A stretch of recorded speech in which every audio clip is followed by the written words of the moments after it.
research to expand and incorporate agendas covering the study of society, of course, economy, institutional reforms, environment, beyond just elite politics, foreign policy in itself.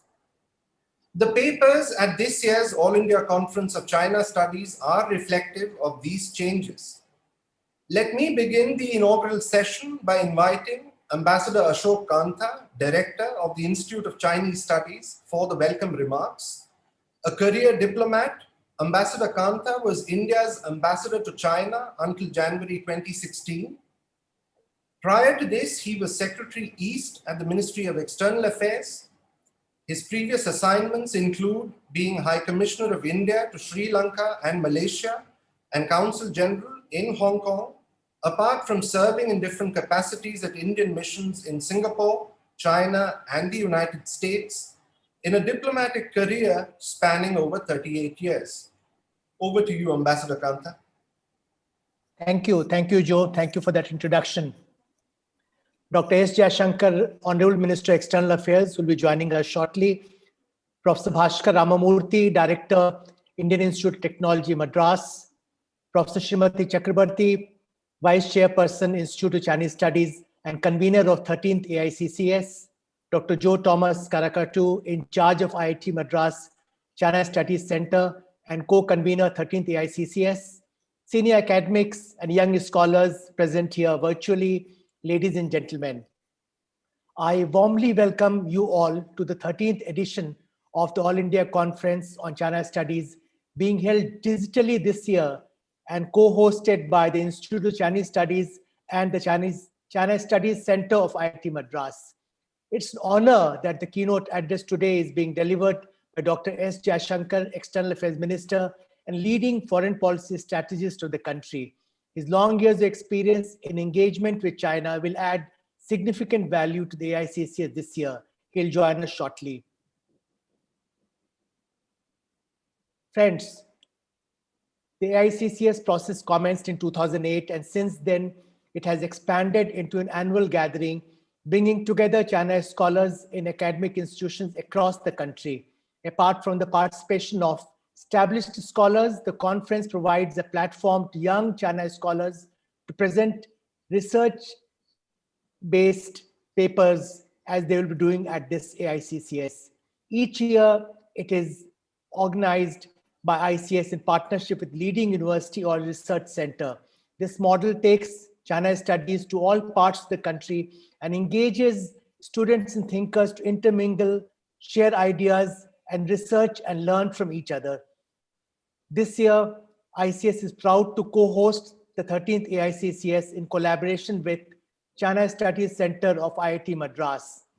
As you know, IIT Madras is a leading educational institution in the country with its excellence and accomplishments going beyond engineering and technology to include humanities and social sciences. Its China Studies Center is home to many innovative researchers with interests spanning domestic politics, foreign policy, economy, and development of China. Its PhD program is attracting best talent in multiple domains of Chinese studies within a short period of less than a decade. While we are not able to physically visit IIT Madras this year, I believe that the virtual platform over these 3 days will enable a large number of scholars and analysts to participate in the discussions. The Institute of Chinese Studies itself is now in its 52nd year, having commenced as the China Study Group in 1969. It's one of the oldest multidisciplinary research institutions on China and East Asia in India, which not only generates its own research, but also brings together leading and upcoming scholars through multiple fora. Our Wednesday seminars have been conducted regularly for over 50 years, which must be a record by itself. The ICS peer-reviewed quarterly journal China Report is also in its 56th year of publication and is indexed in 14 databases globally. Our many flagship events and programs, including the AICCS, India Forum on China, ICS Harvard Yanqing Fellowship, internship program, numerous publications and academic linkages in academic institutions in India and abroad have contributed to create a core of committed China researchers taking up studies across the spectrum of political, defense, economic, social, and historical spheres. The digital outreach of the Institute has expanded significantly in the COVID period. Just to give an example, recordings of our webinars have garnered well over 600,000 views since May last year. The need for such an institution, indeed, for greater investment in China studies in the country gains currency as India's relationship with its northern neighbor has entered an even more complex and challenging phase in a world which is itself rapidly changing. Over the last 3 decades, we have witnessed the economic powerhouse of China rising at a fast pace, emerging as the second largest economy, largest manufacturer and exporter, and among the top technology giants of the world. China has amply leveraged its economic might into strategic heft, not hesitating to aggressively expand its influence in many ways in all geographies, including India's neighboring and peripheral regions. As China asserts its geopolitical ambitions and clout, it's all the more important for us in India to follow its internal and external interactions and priorities with a keen understanding based on evidence-based research and analysis. India's multi-layered and hugely complex relationship with China is intertwined with the history of both countries through the ages, as well as contemporary spheres of interaction. There are myriad challenges and divergences emanating from respective trajectories and priorities, often rooted in our histories, socio-political systems, and governance models. Over the last year, incidents on the border, as well as the outbreak of COVID-19 with origins in China, have added to this mix and ushered in a virtual reset in India-China ties. A holistic China studies cohort would into each of these dimensions, while also studying the interrelationship of the diverse trends and the nature of their co-mingling in the world. It would identify the strands of these relationships that bear portent for India and be able to forecast future emerging threats and trends with some degree of accuracy. This in turn would feed into not just our bilateral political and governmental interactions, but also in economic and business engagement, as well as India's strategies for other regions of the world. The India-China relationship has the significant implications for other major countries in our work. In China studies, it watched closely in other countries as well. It's for this reason, for example, that the website of ICS journal China Report received 50,000 visitors from 185 countries in 1 year. A new generation of China scholars is emerging, rooted in existing studies, yet willing to think innovatively about the relationship. Friends, it's encouraging to note that over the last decade or so, China studies have been expanding in the country. Many public and private universities have established China studies programs, and new centers teaching Chinese languages have come up. However, the challenges and opportunities of multidimensional engagement with China necessitate a wider and deeper study, and there is great need to have many more minds pursuing research on China. Among the challenges that we have identified in the state of China studies in India, key are the lack of funds, deficit of human resources, uneven quality of output, insufficient language capabilities, shortfall in pursuing a multidisciplinary approach, and low level of interaction with external scholars. A systematic strategic study format which will develop world-class China analysts in the academic domain is a significant step. I believe that MEA can help craft an appropriate and comprehensive agenda for China studies in academic and research organizations in the country. Friends, the 13th AICCS carries forward the effort to bring together China scholars, explore new China studies, and deliberate on the emerging areas of research. During this edition, we have 11 sessions with thought leaders and upcoming scholars over 30 universities and research institutes in India and abroad participating as chairs, speakers, and discussants. Let me once again welcome all speakers, panelists, discussants, and other participants who will share the research and knowledge at various panels over the next 3 days. Thank you very much. Thank you, Ambassador Kanta. Let me now invite Professor Bhaskar Ramamurthy, Director of the Indian Institute of Technology, Madras since 2011. Among other honors, Professor Ramamurthy is a fellow with the Institute of Electrical and Electronics Engineers in New York and the Indian National Academy of Engineering. His research specialization is on modulation and coding for mobile communications, wireless communication networks, design and implementation of wireless local loop systems. Professor Ramamurthy was honored with the Doyens of Madras Award by the government of Tamil Nadu in 2014. Professor Ramamurthy has a BTech in electronics from IIT Madras and an MS and PhD in electrical engineering from the University of California at Santa Barbara. Over to you, sir. Thank you, Joe, and good morning to everyone who have assembled across the country and maybe other parts of the world for this conference. Let me begin by saying that IIT Madras China Studies Center and IIT Madras as a whole is proud to be co-hosting this conference. We are a very small speck in the firmament of China Studies in India, which itself I think is fairly modest effort compared to global scale efforts on such matters. But nevertheless, we are serious about it and we are very happy to be co-hosting this conference. I'm also very, very honored that we have today Ambassador Kanta to give the keynote, very learned professor to speak to us, to give the inaugural lecture in this session.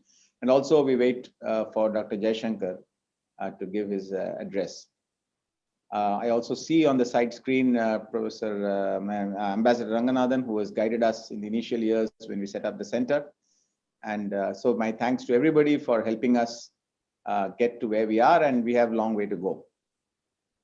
I wanted to just share that among the various things that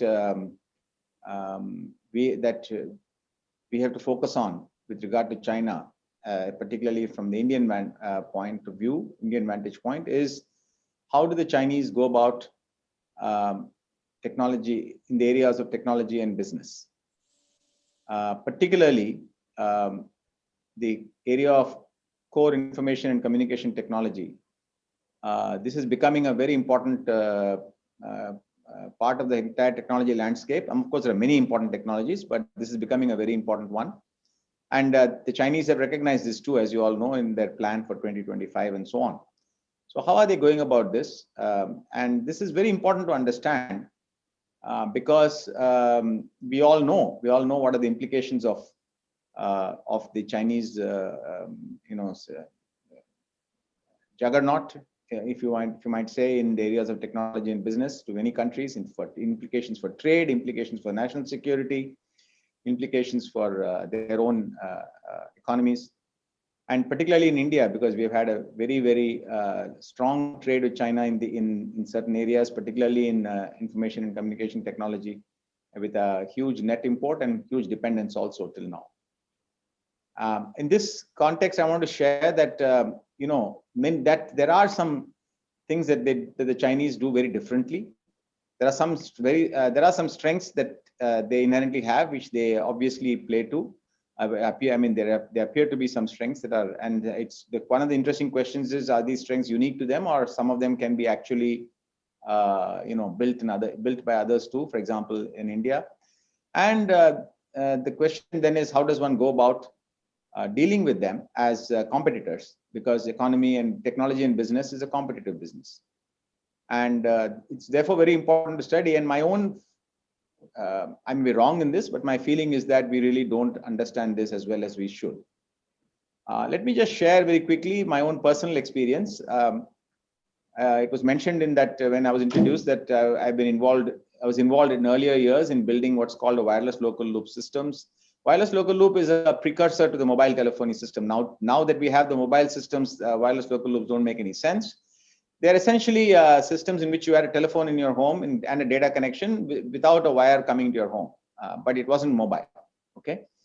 And when we built it in the 90s, we had one of the probably really competitive technologies in the world. And we had done it jointly with an American multinational, which made all the semiconductors for this. And because of that, the Chinese were very interested in this technology. And actually, I was one of the three main PIs for the system and development. And I had hosted Huawei actually at IIT Madras actually. They came to evaluate the technology. I had hosted Huawei, and I had visited Huawei also after that.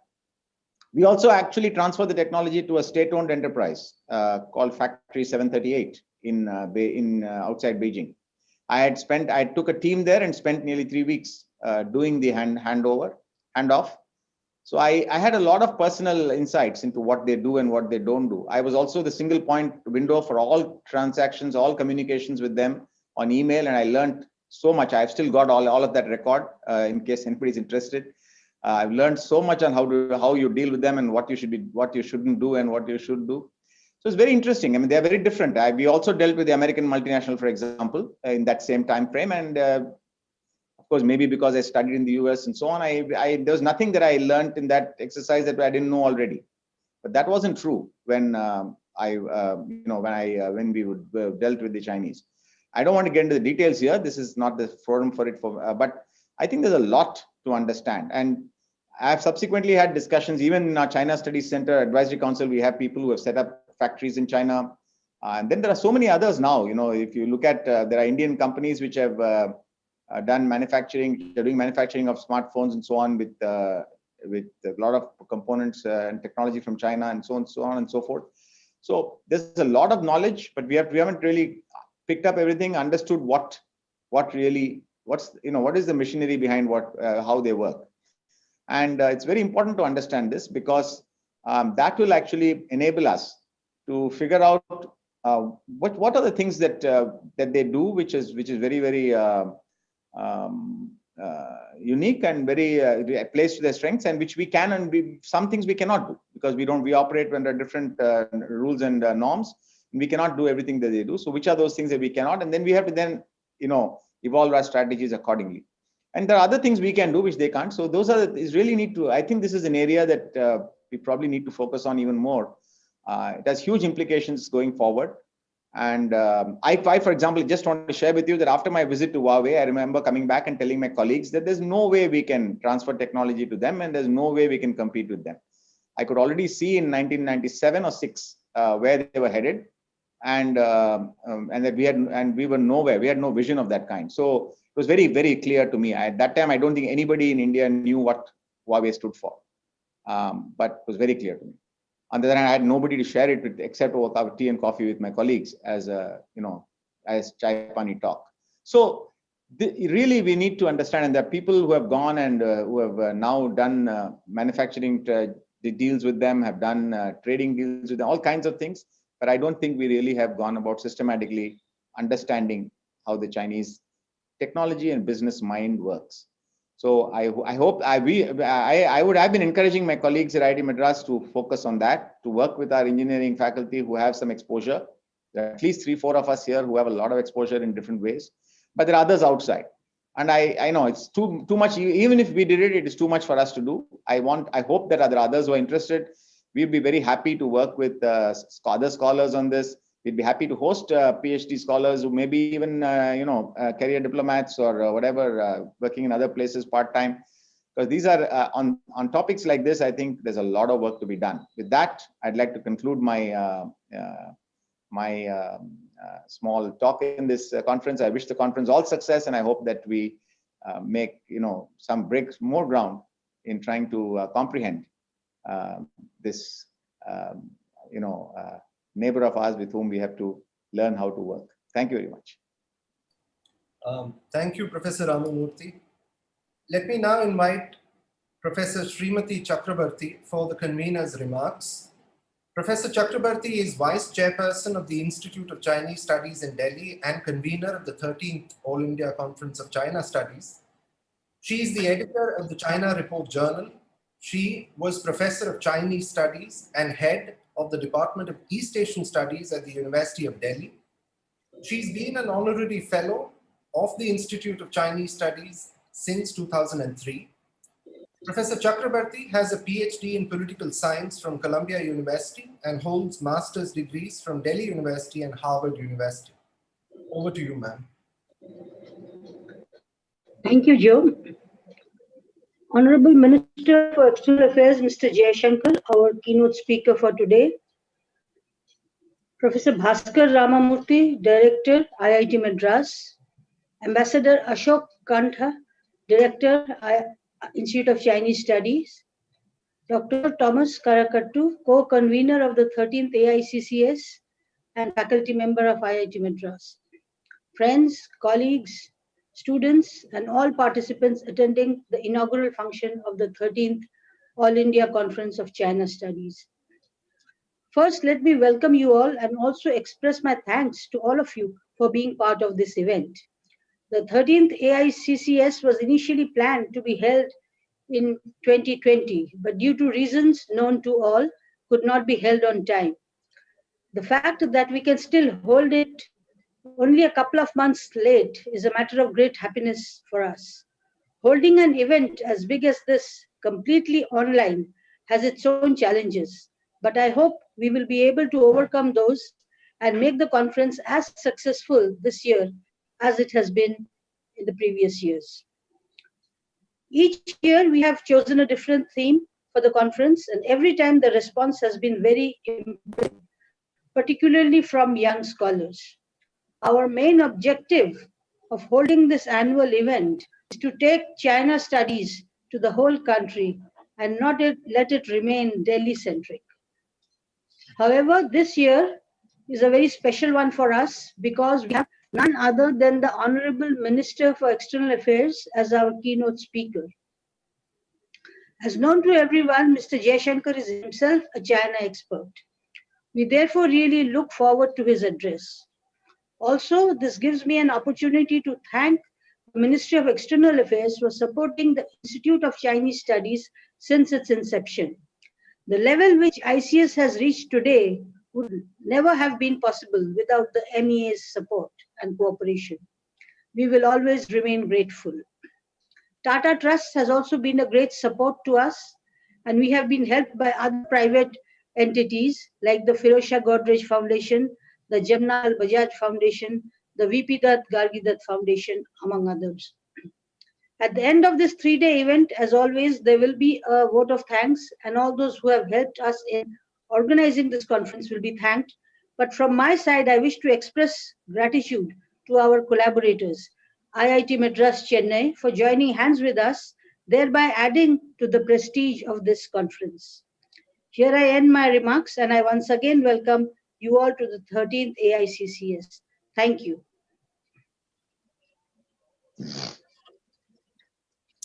Thank you, Professor Chakravarti. Ambassador Kantha, do we have Honorable Dr. S. Jayashankar with us?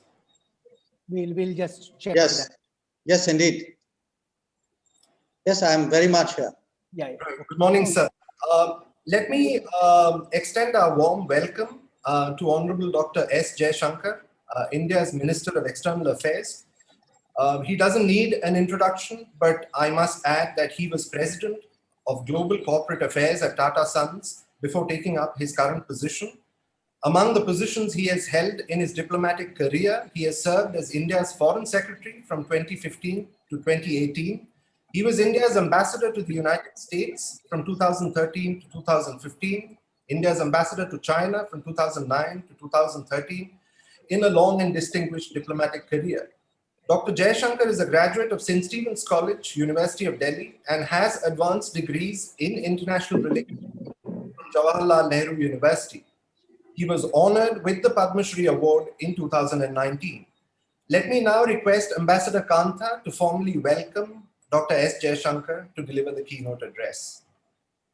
Thank you, Joe. It gives me great pleasure to welcome Dr. S. Jayashankar, Minister of External Affairs and leading foreign policy thinker of the country.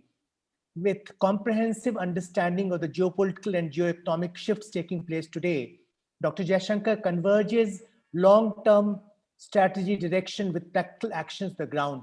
India's standing in the world is much enhanced under his diplomatic leadership.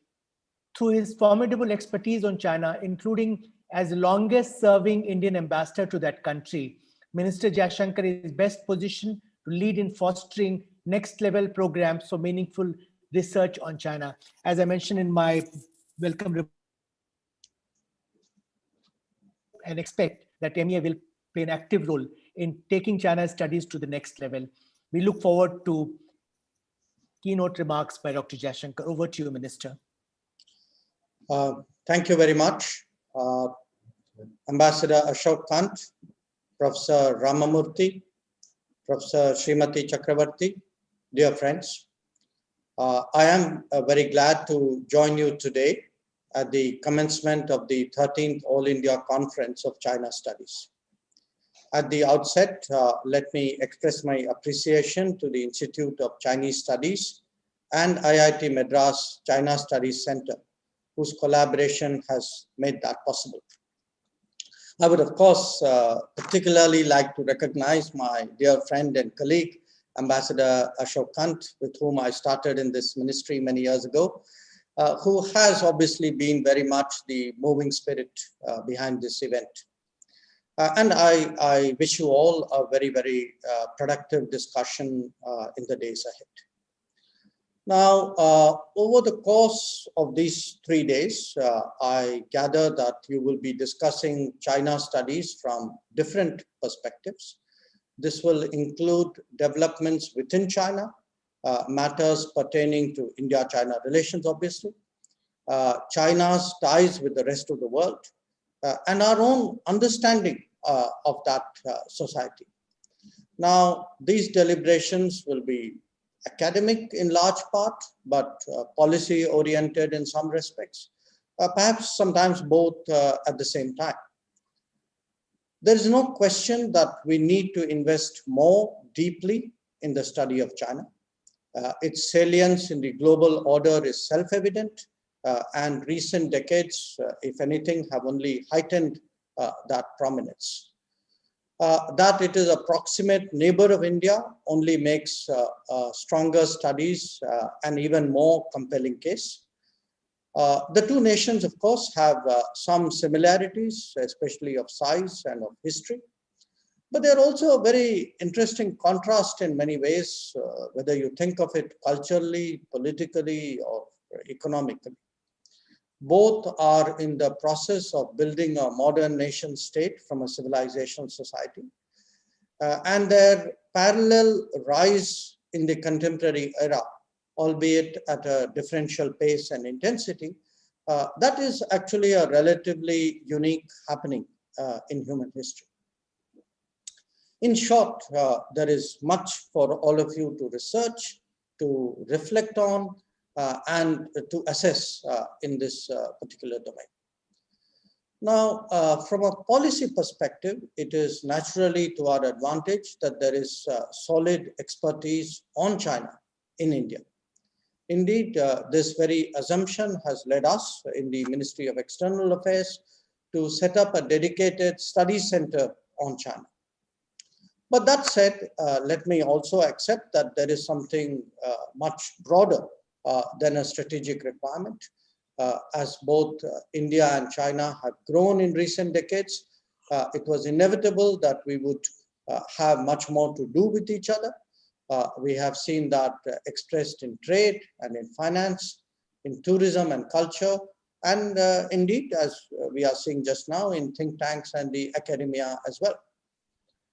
Exchanges in all domains are obviously facilitated by a more informed understanding of the polity and society with which we are dealing. But while policy itself may benefit from a wider pool of expertise and talent, it is equally necessary that the world of China studies also has a sound grasp of policy. After all, by defining opportunities and challenges clearly, that will not only influence your insights, but perhaps even help shape better your own expectations. Now, all of you are familiar with the modern history of our bilateral ties. Perhaps not everyone may know every nuance of how they evolved, but I think generally people have a sense of the difficulties as well as the development of this relationship. After the 1962 conflict, we exchanged ambassadors only in 1976. The first prime ministerial visit to China after 1954 actually happened only in 1988.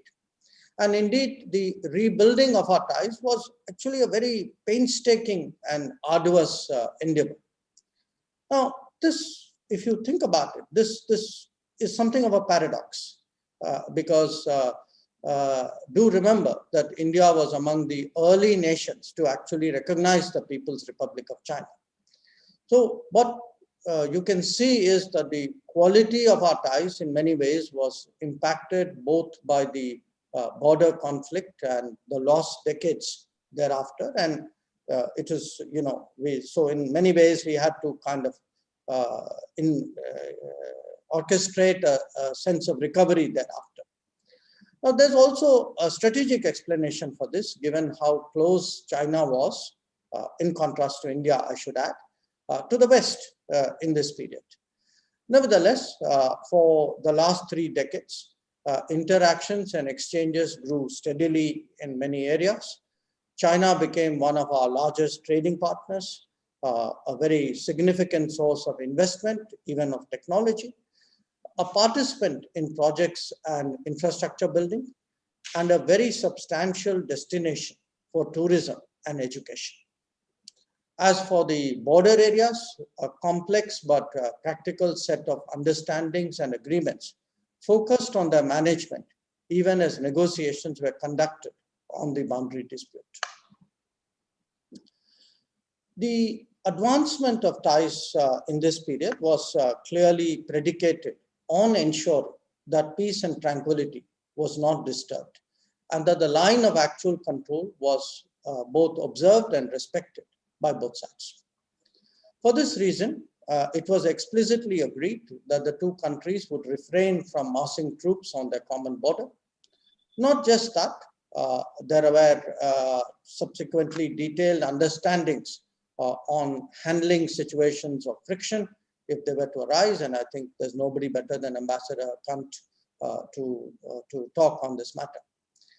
In the years that passed, we obviously did not see significant progress on arriving at a common understanding of the alignment of the LAC in the India-China border areas. But at the same time, there was also increasing construction of border infrastructure, especially on the Chinese side. Since 2014, there may have been more efforts by India to reduce this very considerable gap, including greater budget commitments and a better road building record. Nevertheless, the infrastructure differential remains significant and, as we saw last year, consequential. Now, for all the differences and disagreements that we may have had on the boundary, the central fact was that border areas still remained fundamentally peaceful. The last loss of life before 2020 was, in fact, as far back as 1975. That is why the events in eastern Ladakh last year have so profoundly disturbed the relationship.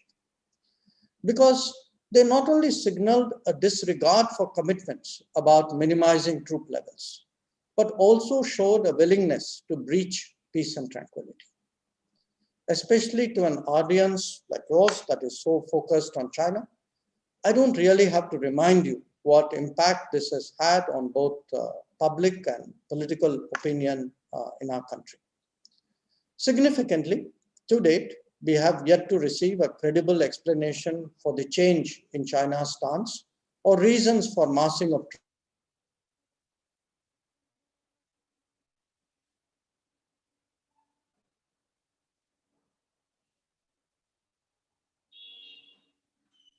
troops in border areas.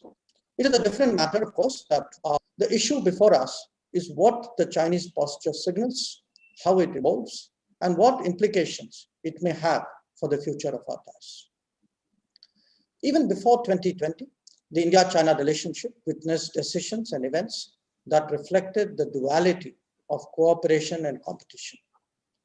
We saw trade grow dramatically, though its one-sided nature made it increasingly controversial.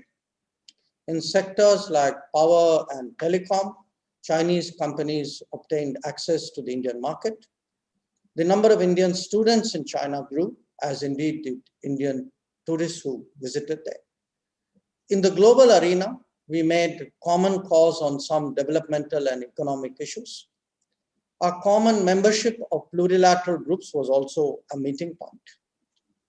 Yet, when it came to interests and aspirations, some of the divergences were also apparent. You may recall the practice of stapled visas or the reluctance to deal with some of our military commands. Then there was China's opposition to India's membership of the Nuclear Supplies Group and to a permanent seat in the UN Security Council. When it came to trade, promises of market access did not match delivery. The blocking of UN listing of Pakistani terrorists involved in attacks on India had its own resonance. And of course, the violation of Indian sovereignty by the China-Pakistan Economic Corridor. Even the border area saw frictions on some occasions. And as the cumulative impact of all these developments began to be felt, the two nations actually agreed at Astana in 2017 not to allow differences to become disputes. At the same time, they also endeavored to enhance the factors of stability in the relationship. Subsequent summits were largely in that direction and in fact affirmed that very consensus. But far from mitigating differences, the events of 2020 have actually put our relationship under exceptional stress. Given the gravity of the matter, it is natural that those who study China will be concerned about where our relationship is headed. And I really don't have a definitive answer to offer at this point in time. Whether it is our immediate concerns or more distant prospects. The fact is that the development of our ties can only be based on mutuality. Indeed, the three mutuals, mutual respect, mutual sensitivity, and mutual interest, are its determining factors. Any expectation that they can be brushed aside and that life can carry on undisturbed despite the situation at the border, that's simply not realistic. There are discussions underway through various mechanisms on disengagement at the border areas. But if ties are to steady and progress, policies must take into account the learnings of the last 3 decades. Experience of the past taught us the importance of stabilizing our relationship even while adjusting to changes. From that, we can seek proper guidance that will be to the benefit of both nations. Now, these can be summed up by 8 broad propositions. First and foremost, agreements already reached must be adhered to in their entirety, both in letter and spirit.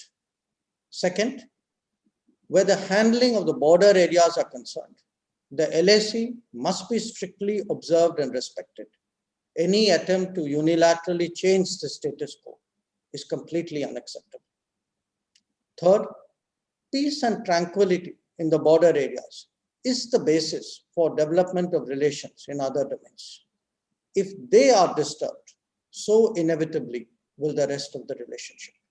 Now, this is quite apart from the issue of progress in the boundary negotiations. Fourth, while both nations are committed to a multipolar world, there should be a recognition that a multipolar Asia is one of its essential constituents. Fifth, obviously, each state will have its own interests, concerns, and priorities, but sensitivity to them cannot be one-sided. At the end of the day, relationships between major states are reciprocal in nature. Sixth, as rising powers, each will have their own set of aspirations and their pursuit too cannot be ignored.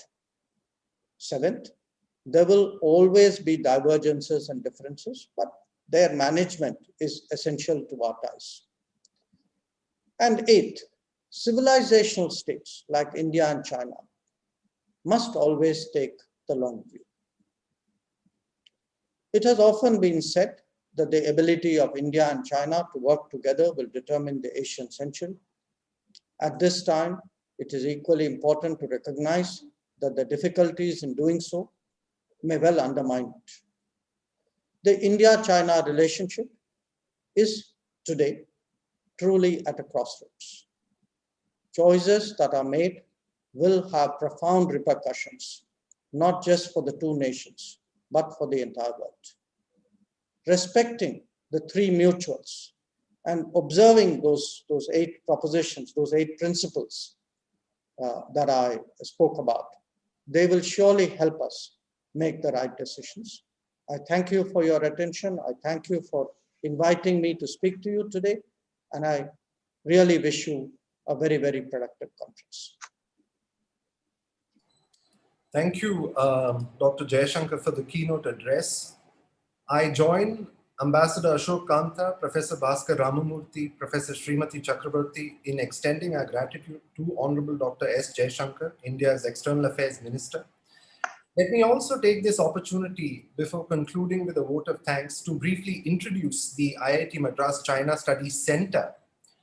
The center was established at IIT Madras in April 2011 with a view to creating an academic center dedicated to a long-term study of China. The setting up of the China Center under the leadership of our director, Professor Bhaskar Ramamurthy, was a conscious effort to pair competencies that the IIT ecosystem offers in various departments through different specializations for effective cross-fertilization of skills and knowledge to foster interdisciplinarity in an academic setting. It's been our belief that the study of China needs more nurturing, especially to identify and broach indicators or signs that could be substitutes for ostensible political reform, issues relating to legitimacy, or even for insights into the relationship between state and society in China. The effort in all of the research tracks our students pursue is to avoid speculative research on China and instead provide insights on a range of issues, including but not limited to political change and restructuring in China, nationalism and national identity, evolution of a socialist market economy, besides China's role as a regional power and global actor. Our scholars intensively engage in grounded fieldwork through semester exchange opportunities and also engage extensively with Chinese language sources in research through an introductory course in the language as well. The relevance of the IIT Madras China Center is amplified in the context of the academic, policy, and strategic community's need for a dynamic institutional framework that provides an eclectic set of researchers to gain insights into an understanding of China in the times we find ourselves in. The center has a new and dynamic website which will, in the coming years, serve as a platform for exchange of ideas between scholars working on China all over the world. Let me once again conclude by thanking our esteemed panelists, Ambassador Ashok Kanta, Professor Bhaskar Ramamurthy, Professor Srimati Chakravarti, and Honorable Dr. S. Jayashankar, India's External Affairs Minister, for their support to the 13th All India Conference of China Studies. Most immediately after this session, we would break for lunch and resume at 2:30 for a discussion on methods in China studies research. This is a panel that we have curated with a super panel of academics, including Professor Rana Mitter, Professor of History at Oxford University, Professor Kamal Sheel, formerly at Banaras Hindu University, Professor William Callahan, Professor of International Relations at the London School of Economics and Political Science, Professor Abhijit Banerjee, Head of the Department of Chinese Language and Culture at Shantiniketan. Dr. Usha Chandran teaches at the Center for Chinese and Southeast Asian Studies at the School of Language, Literature and Culture Studies at JNU. Thank you very much for joining us in this inaugural session, and we look forward to a productive and engaging discussion on China over the next 3 days. With this, I'd like to wrap up the inaugural session and once again thank all our esteemed panelists for joining us. Thank you.